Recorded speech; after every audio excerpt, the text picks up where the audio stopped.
네, 안녕하세요. 두각에서 한국사 강의를 맡고 있는 강사 최민석입니다. 기말고사를 본 지가 엊그제 같은데 벌써 7월이 지나서 8월이 되었습니다. 어느덧 2학기 중간고사 시험 대비를 해야 할 시기인데요. 그래서 오늘은 선화예고 한국사 내신 대비를 위한 수업을 소개해 드리도록 하겠습니다.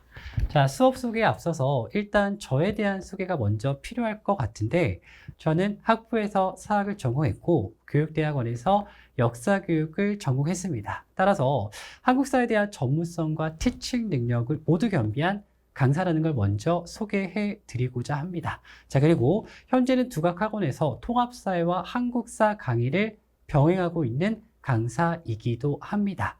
자, 오늘 이 선화예고 한국사 내신 대비 수업 안내는 가장 먼저 이 선화예고 한국사 시험의 출제 경향에 대해서 소개를 해 드릴 겁니다. 자, 그리고 이 출제 경향에 따른 1등급 전략을 말씀을 드리고, 출제 경향과 1등급 전략에 따라서 저는 어떠한 컨텐츠와 교재로 대응해 나갈 것인지에 대해서 설명해 드리도록 하겠습니다. 자, 그리고 끝으로 수업 진행 사항을 상세히 설명해 드리도록 하겠습니다.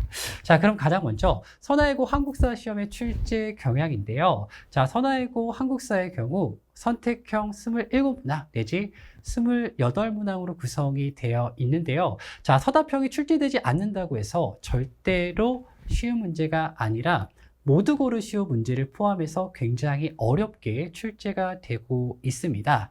자, 그리고 이 출제되는 근거 자료는 교과서에서 대부분 출제가 되는데, 자, 교과서에서 출제되는 부분은 어느 정도의 학습량이 쌓이면 누구든지 풀 수가 있습니다.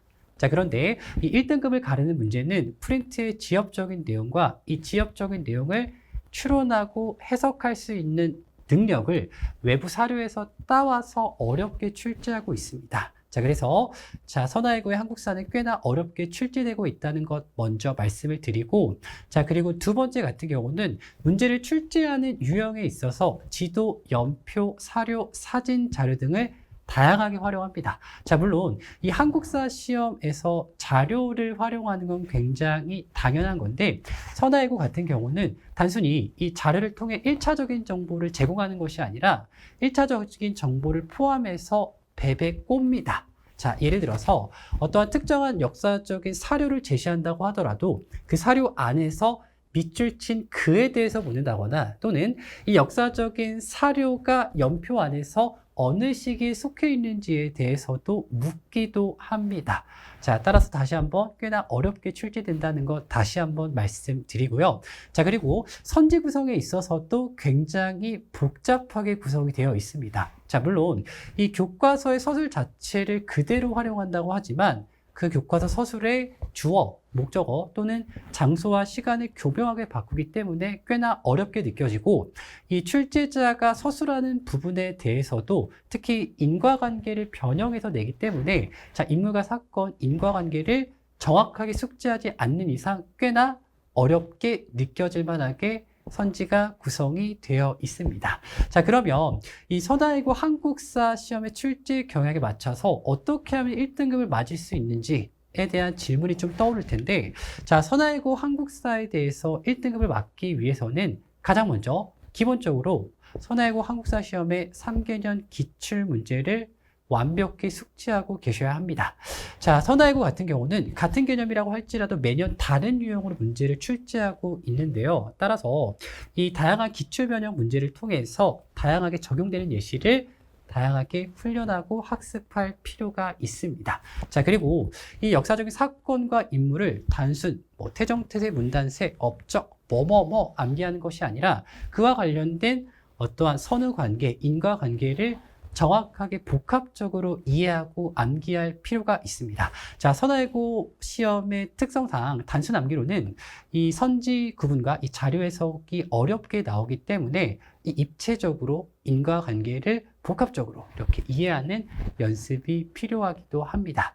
자, 그리고 어쨌거나 이 한국사 시험은 암기 시험이기 때문에 반복과 누적 학습이 굉장히 중요한데요. 자, 우리가 보통 시험이라고 하면 어쨌든 시험장에서는 어떠한 역사적인 사실을 누가 오랫동안 기억하느냐의 싸움입니다. 그에 따라서 자기가 알고 있는 지식을 보고 꽃도 보고 숲도 보고 나무도 보고 열매도 보고 모든 가능성을 다 점검해서 자기가 알고 있는 지식에 대한 완급 조절이 가능해야 그제서야 1등급에 가까운 점수를 획득할 수가 있습니다. 자, 따라서 이렇게 공부하는 데 있어서 어떠한 학생들의 태도도 요구가 되는데요. 보통 이 강사가 제공하는 어떠한 컨텐츠나 자료에 시간이 부족해서 이끌려가기보다는 자기가 주도적으로 항상 강사에게 무언가를 요구하는 그러한 학생들이 대부분 1등급을 많이 받더라고요. 이러한 자세에 대해서도 한 번씩 생각해 보면 좋을 것 같습니다. 자, 다음은 이러한 출제 경향과 1등급 전략에 따라서 저는 어떠한 컨텐츠와 교재를 준비했는지에 대해서 설명을 조금 해드릴 텐데, 저의 교재는 일단 이 주교재와 워크북으로 구성된 부교재가 있습니다. 이 레비테이트 한국사라고 하는 주교재는 교과서의 기본 개념과 지도, 연표, 사료, 자료를 총수록해서 만든 선화예고 전용 한국사 교재입니다. 자, 근데 여기서 특이할 만한 사실은 이 교재에는 기출 변형이나 고난도 문항 또는 이 기출 문제가 수록되어 있지 않습니다. 왜냐하면 우리가 보통 수학이나 과학 같은 경우는 실전 개념을 배우고 바로바로 문제에서 푸는 연습을 하는데, 한국사 같은 경우는 워낙 외워야 할 게 방대하기 때문에 바로 문제를 풀기보다는 그 문제에 대한 재료, 기초를 다지기 위해서 빈칸 문항, OX 문항, 순서 배열, 그리고 1차 정보를 제공하는 자료 문항으로 간단하게 수록을 했습니다. 자, 그리고 교재에 팁과 큐레이션 항목을 개설했는데요. 자, 학생들이 조심해야 할 부분, 쉽게 헷갈리는 부분을 포함해서 출제 가능성 또는 미출제 요소에 대해서 제 생각과 그 다음에 이 생각들을 제가 친근하게 구어체로 서술해서 넣어놨습니다. 그래서 꽤나 도움이 될 거라고 생각하고 있고요. 자, 그리고 주교재 다음으로는 워크북 부교재가 따로 나가게 되는데, 제가 주교재로 수업을 하게 되면 여러분들이 집에 가셔서 부교재로 스스로 공부하는 교재라고 생각하시면 됩니다. 따라서 제가 이 주교재를 가지고 10을 수업을 하면 나머지 90은 여러분들이 부교재를 가지고 채워 나가셔야 한다고 생각을 하셔야 하는데요. 자, 우선 기본적으로 단원별 빈출, 대표 또는 연습 문항이 대거 수록이 되어 있고요. 그 다음에 자료 활용과 관련해서 자료, 하나의 자료에 대해서 3개 내지 5개까지의 어떠한 이 변형 문항을 상세하게 수록해 놨습니다. 자, 그리고 선화예고 한국사 6개년 기출 문제를 수록해 놨고요. 선화예고 같은 경우에는 이 시험 문제가 강남권 학교만큼 꽤나 어렵기 때문에 강남권 인근의 주요 기출 문항도 함께 수록해 놨습니다. 자, 이렇게 문제를 다 푼다고 하더라도 어쨌든 이 세세하고 뭔가 디테일한 부분을 놓칠 수 있기 때문에 교과서 빈칸과 출제 예상 선택지 OX 문제를 통해서 빈틈없이 꼼꼼하게 점검할 수 있도록 이 문제를 구성했습니다. 자, 그러면 다음은 이 수업 진행에 대해서 안내를 드릴 텐데, 제 수업은 8월 24일 토요일에 개강을 하고요. 저녁 6시부터 9시까지 진행이 됩니다. 자, 직전 보강 1일 포함해서 총 5회 동안 수업이 진행이 되는데요. 이 4회 동안 진행되는 수업 내용을 보면 이 선화예고는 2학기 중간고사의 시험 범위가 이 조선 세도정치기부터 조선 후기의 정치경제 문화, 더 나아가서 흥선대원군 강화도 조약, 그 다음에 개항, 이모군란 갑신정변, 더 나아가서 동학농민운동, 그리고 뭐 갑오개혁, 을미개혁까지 나갈 것 같은데, 정확한 건 학생들의 진도표를 받아본 후에 제가 적절히 배분해서 다시 한번 알려드리도록 하겠습니다. 자, 그리고 이 직전 보강 1회 같은 경우는 당연히 시험 범위에 대한 총정리가 기본적으로 들어가고요. 보통은 이 직전 보강이라고 하면 기출문제나 기출변형을 풀리는 경우가 많은데, 저 같은 경우는 암기 테스트를 위주로 그동안 학습했었던 내용을 100% 암기하고 있는지에 대해서 점검을 합니다. 왜냐하면 어쨌든 이 한국사 시험이라고 하는 건 인물이나 사건이나 또는 이 자료에 대해서 내가 알고 있느냐 또는 모르고 있느냐가 문제를 푸는데 결정적으로 큰 역할을 하기 때문에 기출 변형 또는 여러 가지 기출은 미리 이미 다 숙지했다는 가정하에 마지막으로 최종 점검하는 단계라고 보시면 되겠습니다.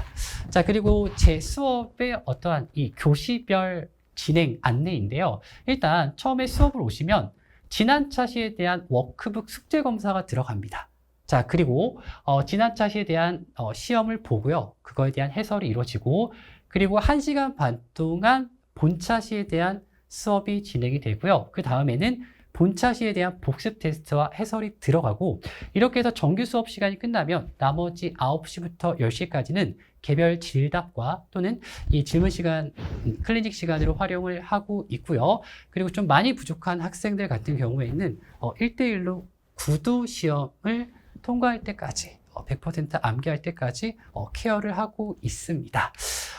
자, 그래서 이 선화예고 한국사 시험에 대한 안내는 간단하게 여기까지인데요.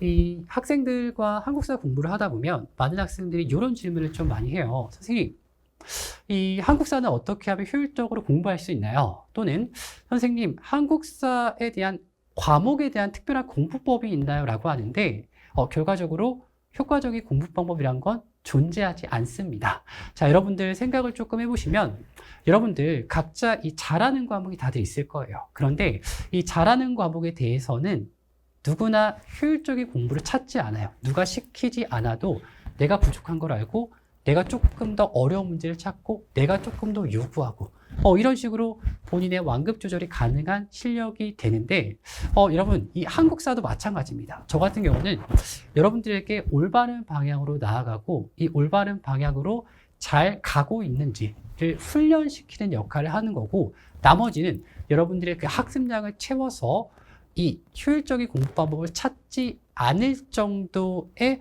어떠한 임계점까지 여러분들이 시간을 투자하셔야 됩니다.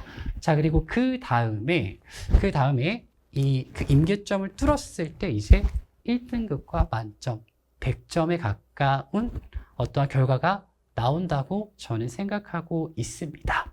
자, 그래서 이 수업에 대한 안내는 여기까지이고요.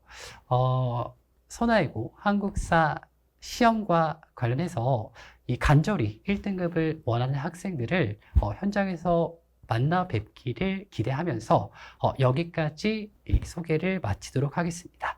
지금까지 한국사를 강의하는 강사 최민석이었습니다. 자, 감사합니다.